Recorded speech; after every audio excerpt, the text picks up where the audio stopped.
4500 साल पहले एक अद्भुत, रहस्यमयी और विश्व की सबसे उन्नत सभ्यताओं में से एक सिंधु घाटी सभ्यता अचानक गायब हो गई। न कोई बड़ा युद्ध, न कोई बड़े पैमाने पर मारे गए लोगों के अवशेष, न कोई राजा जिसने सब कुछ खत्म कर दिया हो। बस रह गया खामोश पत्थरों का शहर, सूखी नदियों के किनारे बिखरा जीवन और हजारों अनसुलझे सवाल। क्या यह सभ्यता जलवायु परिवर्तन से हारी, या धरती की गहराई में छुपी कोई टेक्टोनिक प्लेट की हलचल ने इसे निगल लिया, या फिर कोई पुराना महामारी रोग इनके बीच फैल गया? सच क्या है? आज हम उसी की खोज करेंगे। दोस्तों, अगर आपने अभी तक हमारे इस चैनल को सब्सक्राइब नहीं किया है तो जरूर सब्सक्राइब कर लें, क्योंकि आपके एक सब्सक्राइब से हमें बहुत मोटिवेशन मिलता है और हम आपके लिए ऐसी और वीडियोस बनाते रहेंगे। हम इतिहास पढ़ते हैं, मेसोपोटामिया, मिस्र, रोम, चीन, लेकिन एक सभ्यता ऐसी थी जो दुनिया की बाकी सारी सभ्यताओं से कहीं आगे थी। शहर बसाने की कला में, सफाई व्यवस्था में, जल प्रबंधन में और सामाजिक बराबरी में। यह थी सिंधु घाटी सभ्यता। ये सभ्यता सिर्फ उन्नत नहीं थी, ये इतनी विशाल थी कि इसके 1000 से अधिक नगर और गांव मिले हैं। इनके शहर इतने साफ सुथरे थे कि आधुनिक शहर भी शर्म खा जाए। लेकिन सबसे बड़ा प्रश्न आज भी वही है, इतनी उन्नत सभ्यता अचानक खत्म कैसे हो सकती है? और आज हम बिना किसी मिथक, अफवाह या राजनीति के सिर्फ वैज्ञानिक प्रमाणों के आधार पर इस रहस्य का समाधान खोजेंगे। सिंधु घाटी सभ्यता की कहानी किसी एक शहर की कहानी नहीं है। यह कहानी है नदियों की। पश्चिम में सिंधु नदी और पूर्व में घग्गर हाकरा नाम की नदी। कई वैज्ञानिक अध्ययन बताते हैं कि यह वही नदी है जिसे प्राचीन भारतीय ग्रंथों में सरस्वती कहा गया है। यह क्षेत्र हजारों वर्षों से उपजाऊ रहा। यहीं आज से लगभग 7000 वर्ष पहले एक छोटा सा गांव उभरता है, मेहरगढ़। यहाँ के लोग सबसे पहले खेती करते हैं, गेहूं, जौ और पालतू पशुओं की देखभाल। ये वही शुरुआती लोग हैं जिनकी मेहनत और ज्ञान पर आगे चलकर पूरी सिंधु घाटी सभ्यता खड़ी होती है। लगभग 2600 ईसा पूर्व दुनिया के नक्शे पर एक बड़ा बदलाव दिखाई देता है। छोटे छोटे गांव मिलकर बड़े नगरों में बदलने लगते हैं। मेसोपोटामिया और मिस्र भी जरूर उभर रहे थे, पर शहर बसाने की कला में सिंधु घाटी के लोग उनसे कई कदम आगे थे। इनके हर शहर में एक जैसी बातें दिखती हैं। यह किसी एक शासन की नहीं, बल्कि एक पूर्व निर्धारित योजना की निशानी है। हर सड़क बिल्कुल उत्तर दक्षिण दिशा में जाती है।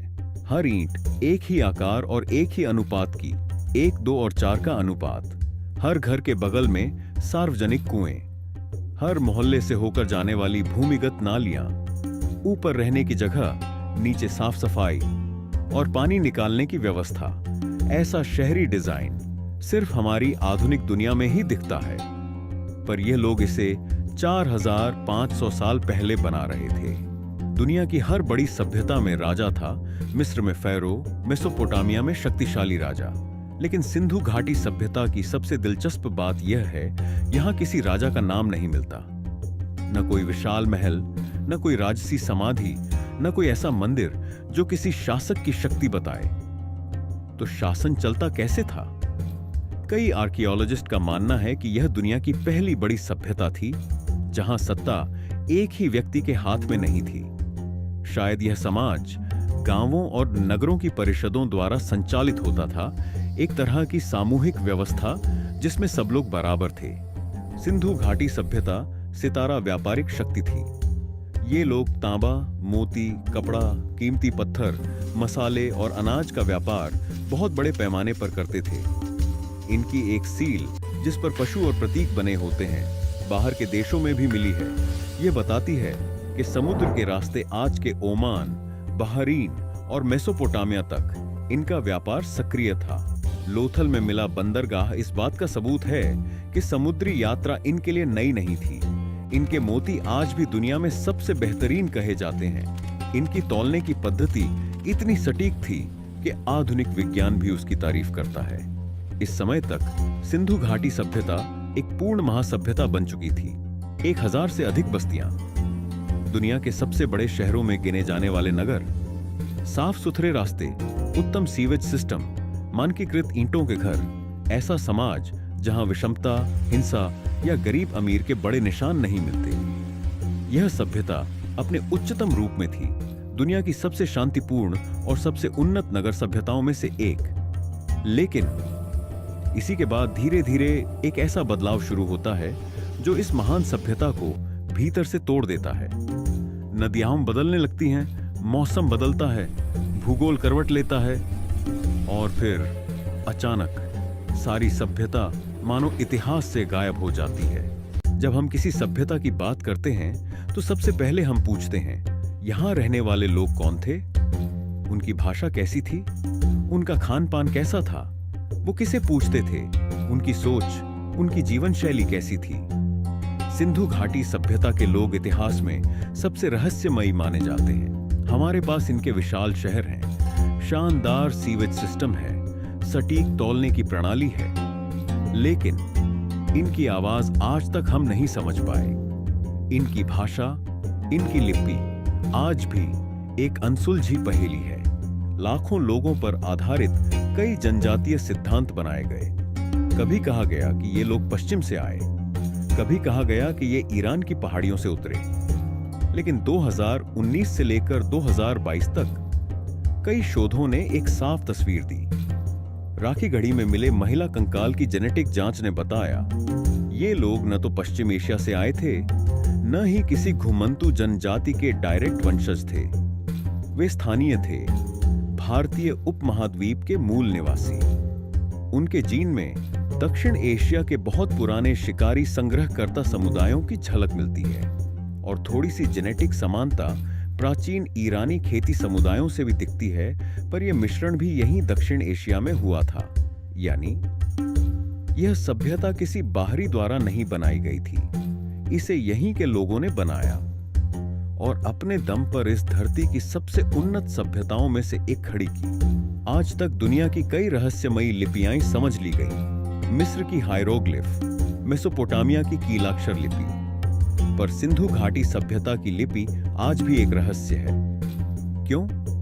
इसके 3 कारण हैं। पहला, इनमें लंबे वाक्य नहीं हैं। जो भी चिन्ह मिले हैं वो सिर्फ 3 से 5 या 10 प्रतीकों तक सीमित हैं। दूसरा, किसी भी द्विभाषी शिलालेख का मिलना अभी तक संभव नहीं हुआ। जैसे कि मिस्र की लिपि को समझने के लिए रोजेटा स्टोन मिला था। तीसरा, ये प्रतीक किसी ध्वनि को दर्शाते हैं या किसी वस्तु को, इसका निर्णय आज तक नहीं हुआ। कुछ विद्वान मानते हैं कि यह एक लोगोग्राफिक प्रोटो द्रविडियन भाषा थी, कुछ कहते हैं कि यह एक चित्रात्मक लिपि थी, पर सच ये है आज तक कोई इसे पढ़ नहीं पाया। शायद इनकी आवाज हमेशा के लिए इतिहास में खो गई है। इनका भोजन इनके भूगोल जैसा ही विविध था। शोध बताता है कि वे खाते थे गेहूं, जौ, बाजरा, चावल, हाँ, शुरुआती चावल की खेती भी, मूंग और मसूर जैसी दालें, दूध से बने पदार्थ, मछली और कभी कभार मांस। इनके बर्तनों और अनाज भंडारों में मिले अवशेष बताते हैं कि ये लोग बहुत संगठित तरीके से खेती करते थे। पशुपालन इनकी अर्थव्यवस्था की रीढ़ था। गाय, भैंस, भेड़ और बकरी का उपयोग भोजन और व्यापार दोनों के लिए होता था। और दिलचस्प बात, इनके शहरों में भूखमरी या कुपोषण के कम संकेत मिलते हैं। यह समाज समृद्ध था और भोजन का प्रबंधन बराबरी से होता था। मोहनजोदड़ो की नर्तकी की मूर्ति देखो, एक हाथ कमर पर, दूसरे हाथ में चूड़ियां, आत्मविश्वास से भरी मुद्रा। इससे पता चलता है कि लोग आभूषण पहनते थे। तांबे की चूड़ियां, अगेट और कार्नेलियन के मोती, कीमती पत्थरों की मालाएं, बालों के क्लिप, धातु और शंख के आभूषण। उनके कपड़े शायद सूती कपड़े, लपेट कर पहना जाने वाला वस्त्र। पुरुष अक्सर कमरबंद पहनते थे। महिलाएं सुंदर मेकअप का उपयोग भी करती थीं, जैसे प्राकृतिक काजल और लाल मिट्टी का रंग। पूजा पद्धति के मामले में यह सभ्यता बेहद दिलचस्प है। सबसे प्रसिद्ध खोज पशुपति सील, जिसमें एक सींगों वाला पुरुष योग जैसी मुद्रा में बैठा है, चारों तरफ जानवरों से घिरा हुआ। कुछ विद्वान कहते हैं कि यह शिव का शुरुआती रूप हो सकता है, लेकिन इसके लिए कोई प्रत्यक्ष सबूत नहीं है। यह एक योगी भी हो सकता है या प्रकृति देवता भी। इनकी पूजा में शामिल थे उपजाऊ धरती की देवी, वृक्ष, जानवर, जल और संभवतः माता देवी का एक रूप इनके मंदिर बहुत बड़े या विशाल नहीं मिले। मतलब पूजा व्यक्तिगत या सामुदायिक स्तर पर होती थी, राजा जैसे किसी धार्मिक राजनीतिक प्रभुत्व के बिना। हर घर में था बारिश का पानी संग्रह करने की प्रणाली, एक छोटा बाथरूम, घर के बाहर नाली में पानी बहाने की व्यवस्था, मिट्टी के बर्तन और खाना पकाने के औजार। यह दुनिया का पहला समाज था जहां हर घर के पास अपनी सैनिटेशन व्यवस्था थी। न आज की तरह खुले नाले, न गंदगी, न किसी अमीर गरीब का भेद। सभी घर एक नियम के अनुसार बने थे। धोलावीरा सभ्यता की इंजीनियरिंग का सर्वोच्च उदाहरण। यह शहर पानी को स्टोर करने में दुनिया में सबसे आगे था। विशाल जलाशय, चेक डैम और रिजर्वॉयर्स। राजस्थान और कच्छ जैसी सूखी भूमि में इतने बड़े पैमाने पर जल प्रबंधन अद्भुत है। राखी गढ़ी अभी भी खुदाई हो रही है और हर साल नए तथ्य निकल रहे हैं। यह अब इतिहास के सबसे बड़े प्राचीन शहरों में से एक माना जाता है। ये दोनों शहर बताते हैं कि सिंधु घाटी सभ्यता सिर्फ दक्षिण एशिया की नहीं थी, बल्कि यह पूरी दुनिया के इतिहास में सबसे उन्नत और व्यापक शहरी संस्कृतियों में से एक थी। अगर आप दुनिया की किसी भी सभ्यता के शहरों को देखें, मिस्र, मेसोपोटामिया, चीन, हर शहर का अपना अनोखा स्टाइल होगा। लेकिन सिंधु घाटी सभ्यता कुछ अलग थी। उनके 100 से अधिक शहर, उनकी सड़कें, घर, नालियां, पानी की व्यवस्था सब एक जैसे नियमों पर बने हुए थे, जैसे किसी ने पूरा ब्लूप्रिंट बनाकर पूरे क्षेत्र में कॉपी कर दिया हो। उनकी सबसे बड़ी पहचान थी ग्रिड प्लानिंग, यानी सड़कें बिल्कुल सीधी, एक दूसरे को 90 डिग्री पर काटती हुई। छोटे, मध्यम और बड़े रास्ते, सबका तय अनुपात। हैरानी की बात, यह तकनीक रोम, एथेंस या बीजिंग जैसे शहरों में हजारों साल बाद दिखती है, पर 4500 साल पहले यह लोग वही काम कर रहे थे, वह भी ऐसे क्षेत्रों में जहां रेगिस्तान, बाढ़ और अनिश्चित नदियां हमेशा खतरा थीं। मोहनजोदड़ो का सबसे बड़ा चमत्कार, ग्रेट बाथ, पूरी तरह वाटरप्रूफ ईंटों से बनी संरचना, एक बड़ा जलाशय, सीढ़ियां, चारों तरफ चेंजिंग रूम्स। इतना एडवांस्ड जल प्रबंधन प्राचीन दुनिया में और कहीं नहीं मिलता। हर घर में एक बाथरूम, एक नाली, पानी को बाहर ले जाने का प्रबंध, और सभी नालियां बड़े ड्रेनेज सिस्टम से जुड़ी हुई। आज भी जब आप वहां खड़े होते हैं, ऐसा लगता है अगर कोई नल खोल दे तो पानी आसानी से बहने लग जाएगा। कच्छ जैसा सूखा क्षेत्र, जहां बारिश कब आएगी इसका कोई भरोसा नहीं, वहां धोलावीरा के लोगों ने बना दिए दुनिया के सबसे पुराने और सबसे बड़े जलाशय। Step well, reservoirs, check dam, एक एक संरचना इतनी बड़ी कि उसमें आज भी पूरा गांव पानी भर सकता है। यह कोई साधारण इंजीनियरिंग नहीं थी, यह सर्वाइवल के लिए बनी एक विज्ञान आधारित संस्कृति थी। हड़प्पा सिर्फ एक शहर नहीं था, ये एक व्यापारिक पावर हाउस था। यहाँ मिले विशाल ग्रैनरीज बताते हैं कि यहाँ अनाज का भंडारण और वितरण बड़े पैमाने पर होता था, और ये वितरण सिर्फ शहर के भीतर नहीं बल्कि दूर दूर तक फैले व्यापारिक नेटवर्क का हिस्सा था। मेसोपोटामिया से मिले अभिलेख बताते हैं वहां के लोग सिंधु घाटी को मेलुहा कहते थे, और मेलुहा से आने वाले सामान, कीमती पत्थर, लकड़ी, धातु बहुत मूल्यवान माने जाते थे। हैरानी की बात, कई मेसोपोटामियन सीलों पर सिंधु घाटी की शक्ल के लोग दिखते हैं। कुछ सीलें सीधे सिंधु घाटी से आई थीं। इसका मतलब यह सभ्यता अंतरराष्ट्रीय व्यापार में आगे थी। इनके तौलने वाले पत्थर इतने सटीक थे कि आधुनिक वैज्ञानिक आज भी दंग रह जाते हैं। हर वेट एक निश्चित रेशियो में बना हुआ, हर शहर में एक जैसा, हर व्यापारिक केंद्र में एक जैसा। इतनी यूनिफॉर्मिटी बिना किसी राजा के, बिना किसी साम्राज्य के आदेश के कैसे? यह समाज संवाद और सहमति पर चलता था। शायद दुनिया का सबसे बड़ा डेमोक्रेट अर्बन सिस्टम। इतने बड़े शहर, इतनी समृद्धि, इतना बड़ा भूभाग, लेकिन एक भी हथियार नहीं जो युद्ध के लिए बना हो। ना कोई सैनिक छावनी, ना युद्ध की भित्ति चित्र, ना जले हुए महल, ना कोई मृत शरीर जिसे युद्ध से जोड़ सकें। यह दुनिया की अकेली ऐसी विशाल सभ्यता है जहां युद्ध का सबूत नहीं मिलता। ये लोग व्यापार, शांति, तकनीक और समानता पर आधारित समाज थे। इतिहास की हर सभ्यता में राजा मिलता है, फिरौन, सम्राट, राजा, सेनापति। लेकिन इस सभ्यता में कोई महल नहीं मिला, न कोई राजा की मूर्ति, न कोई महल जैसा भवन। शायद यह साम्राज्य नहीं, बल्कि समुदायों का जाल था। हर शहर अपनी काउंसिल चलाता था। शायद एक शेयर्ड कल्चरल कोड था जिसे सब मानते थे। उनकी ईंटों का आकार एकदम स्टैंडर्ड था। हर ईंट एक ही रेशियो पर लंबाई, चौड़ाई, मोटाई 4-2-1। कौन तय करता था यह नियम? कैसे पूरे उपमहाद्वीप में एक जैसा रेशियो चला? यह मिस्ट्री है। लेकिन यह यूनिफॉर्मिटी बताती है कि इनके इंजीनियर्स बेहद डिसिप्लिन्ड थे। हर महान सभ्यता का अंत एक कहानी बताता है। मिस्र में युद्ध हुए, मेसोपोटामिया में आक्रमणकारी आए, माया सभ्यता में अकाल पड़ा। लेकिन सिंधु घाटी सभ्यता का अंत इतिहास की सबसे रहस्यमयी पहेली है। न किसी युद्ध का सबूत, न किसी बाहरी आक्रमण का निशान, न कोई भूकंप से गिरा नगर, न कोई जलकर खाक हुआ शहर। बस धीरे धीरे खाली होते घर, सूखते कुएं और मौन हो चुके शहर।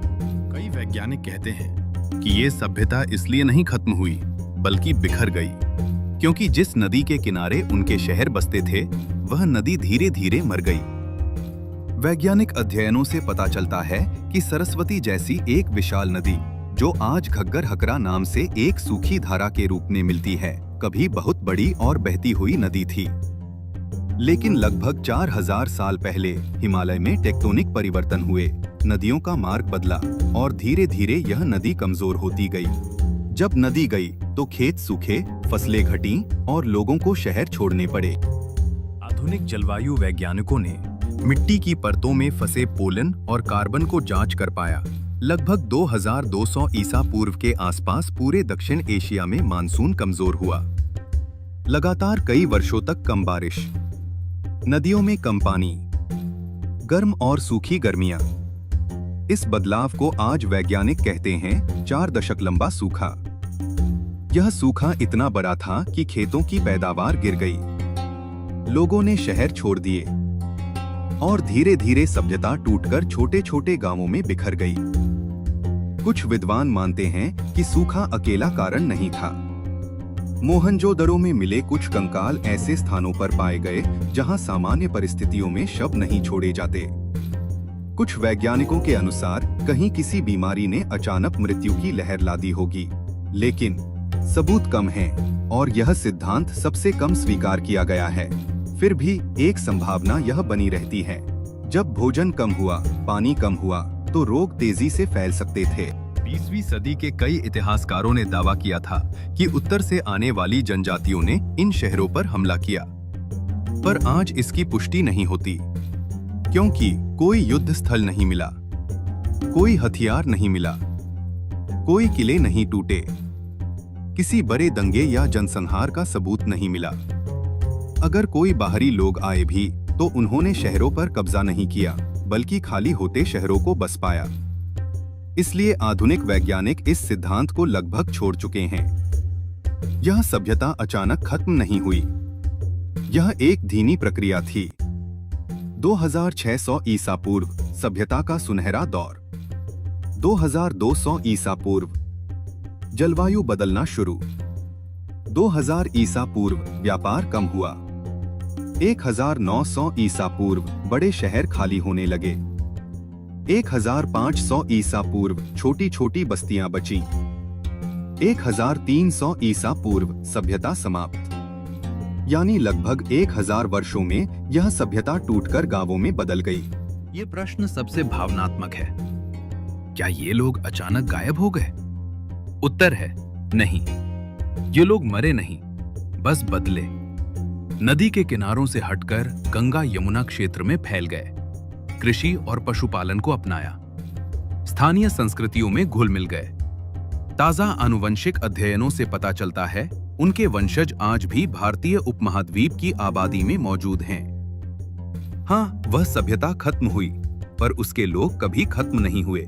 कई भाषाविद कहते हैं कि दक्षिण भारत की कुछ भाषाओं में सिंधु घाटी के लोगों की भाषा की छाया आज भी मौजूद है, जो लिपि आज तक नहीं पढ़ी गई। उसकी जड़ें शायद भारतीय भाषाई परिवारों में कहीं छिपी हैं। कभी भविष्य में शायद कोई रोजेटा स्टोन मिले और उस दिन हम इन लोगों की आवाज सुन पाएंगे। सिंधु घाटी सभ्यता दुनिया को 3 बातें सिखाती है। पहला, उन्नति बिना युद्ध के भी संभव है। इन लोगों ने हथियार नहीं बनाए, उन्होंने नालियां बनाई, जलाशय बनाए, घरों में बाथरूम बनाए।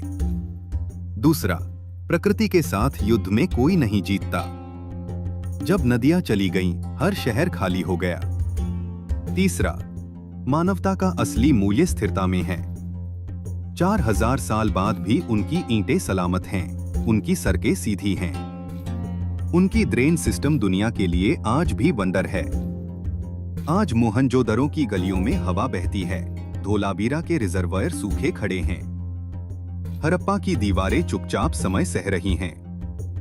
लेकिन अगर गौर से सुनो, इन खंडहरों में आज भी उन लोगों की कदमों की आवाज गूंजती है जिन्होंने कभी दुनिया के सबसे आधुनिक शहर बनाए थे। सभ्यता चली गई, लेकिन उनकी कहानी हमेशा जिंदा रहेगी।